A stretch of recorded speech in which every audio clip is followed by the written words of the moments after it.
Manav, welcome to movie शूवी। दोस्तों, Voot के ऊपर एक सीरीज रिलीज हुई है, रंजिश ही सही। और ये जो सीरीज मैंने देखी, इसके अंदर 8 एपिसोड हैं। वूट के ऊपर ये आई है।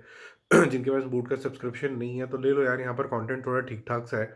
लास्ट कैंडी मैंने कल देखी थी और उसके बाद आपको उसका रिव्यू भी शेयर किया था। फिर शॉर्ट फिल्म्स भी काफ़ी सारी यहाँ पर आती रहती हैं, कुछ ना कुछ फेस्टिवल्स चलते रहते हैं। तो ये जो सीरीज है दोस्तों, पहले तो ये महेश भट्ट और उनकी जो लव स्टोरी रही है प्रवीण बॉबी के साथ तो एक्सप्लोर करती ही करती है, बट दोनों का प्रोफेशनल जो एंडेवर रहा है, जो ग्रोथ रही है, उसको भी एक्सप्लोर करती है और उनकी पर्सनल लाइफ में कई मायने में झांकती है।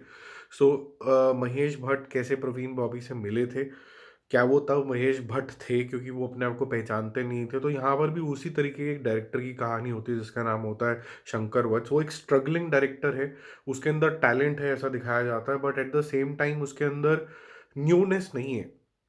तो जो न्यूनेस की खोज होती है वो ताहिर राज ने प्ले किया है यहाँ पर रोल। वो उनको जो स्पार्क होता है कैसे दिखता है आमना के अंदर, जो कि प्रवीण बॉबी यहाँ पर बनी हुई है, और वो स्पार्क कैसे उजागर होता है।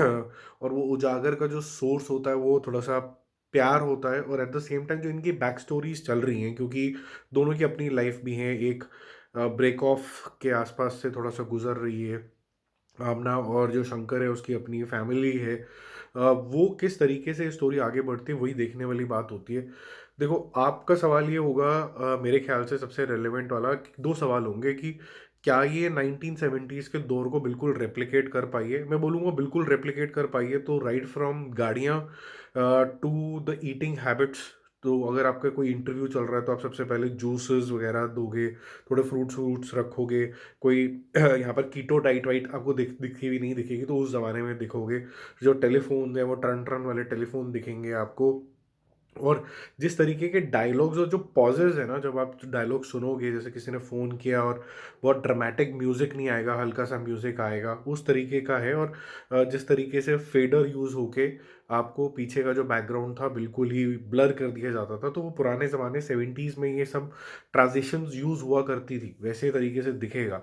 और जिस तरीके से स्टोरी भी मूव करती है, आपको मेरे ख्याल से पहले 2 एपिसोड के लिए ना थोड़ा सा पेशेंट होना पड़ता है, और पहले वाले के लिए आपको तो बहुत पेशेंट होना पड़ता है, क्योंकि अगर आपको ये नहीं पता है कि ये महेश भट्ट और प्रवीण बाबी की कहीं ना कहीं कहानी है, तो आपको रेलेवेंसी नहीं समझ में आएगी। आपको लगेगा कि हो क्या रहा है। तो थोड़ा सा रीड करके इसको देखोगे तो आपका मज़ा थोड़ा सा बढ़ जाएगा, आपको पता चल जाएगा व्हाट टू एंटिसिपेट सोटो से।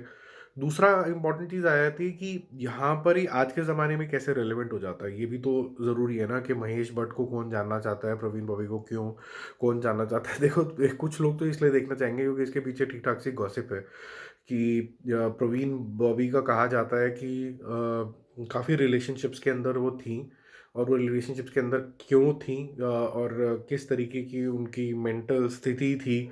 वो सारी चीज़ें यहाँ पर एक्सप्लोर करी गई हैं। At the same time Praveen Bobby के करियर के अंदर और खुद महेश भट्ट के करियर के अंदर प्रवीण बॉबी का क्या रोल था, ये सब चीज़ें भी यहाँ पर एक्सप्लोर किया गया। और ये जिस तरीके का लव स्टोरी दिखाया गया ना, it's not a usual love story, it's a very dark love story. It's a sad love story. There is a mutual, I would say, admiration for each other, but yet they can't be together types वाली situation होती है ना, वैसा है। और वो क्यों नहीं है, यही आप चीज़ जो है वो एक्सप्लोर करते हो। और यहाँ पर जिन भी लोगों ने एक्टिंग करी है, जो आमना है, शायद उनका नाम ही आमना ही है एक्ट्रेस का, वो बिल्कुल दीपिका पादुकोण जैसी दिख रही हैं। और स्पेसिफिकली जो ओम शांति ओम वाला उनका लुक था, बिल्कुल वैसी ही लग रही हैं वो। प्रवीण बाबी तो नहीं लग रही हैं, बट इट्स गुड बिकॉज अगर आपको प्रवीण बॉबी और महेश भट्ट लगने लग जाएंगे तो आपको शायद स्टोरी भी इतनी स्वाद नहीं लगेगी, फ्रेशनेस नहीं लगेगी। उसी तरीके से महेश भट्ट का जो रोल ताहिर राज निभा रहे हैं, वो बिल्कुल महेश भट्ट नहीं लग रहे हैं, अलग लग रहे हैं। बहुत से लोग उनको जब अगर उनकी एक्टिंग करने की कोशिश करेंगे तो ब्लैक शर्ट पहनाएंगे और वो थोड़ा सा खुजलाने वाली एक्टिंग करने लग जाते हैं। अगर महेश भट्ट को अगर आपको डिपिक्ट करना है, वैसा नहीं है, थोड़ा अलग तरीके का है ये। बेसिकली ये कैरेक्टर्स की मनोदशा के अंदर गए, उनके कॉन्फिडेंस लेवल के, उनके कॉन्फिडेंस हिलने की कहानी, उनके करियर की कहानी, उनके रिलेशनशिप की कहानी यहाँ पर अच्छे तरीके से यहाँ पर दिखाया गया है। और ये जो लव स्टोरी है, ये बहुत ही ज़्यादा मेरे को तो सैड ही लगी यार ये। अब जब आप देखोगे आपको पता चलेगा मैं इसको क्यों सैड दे रहा हूँ, क्योंकि अच्छे खासे जो जो ट्विस्ट है इसके अंदर वो ठीक ठाक है, और जो ये ट्विस्ट अनवील होते रहते हैं, यही इसका स्वाद है। So no point talking about it. मैं इसको स्कोर करूँगा दोस्तों B plus. I wanted to give it a A, but मेरे को ऐसा लगता है कि ये काफ़ी स्लो है। मतलब हर एक के बस की बात नहीं है इसको अच्छे से देख पाना, झेल पाना।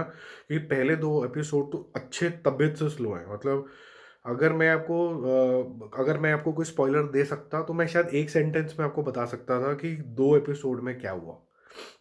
इतनी स्लो तरीके से ये चलती है। तो बट एनीवेज़, लेकिन फिर भी ये देखने लायक है, बेटर सीरीज़ है, अच्छी डायरेक्ट हुई है।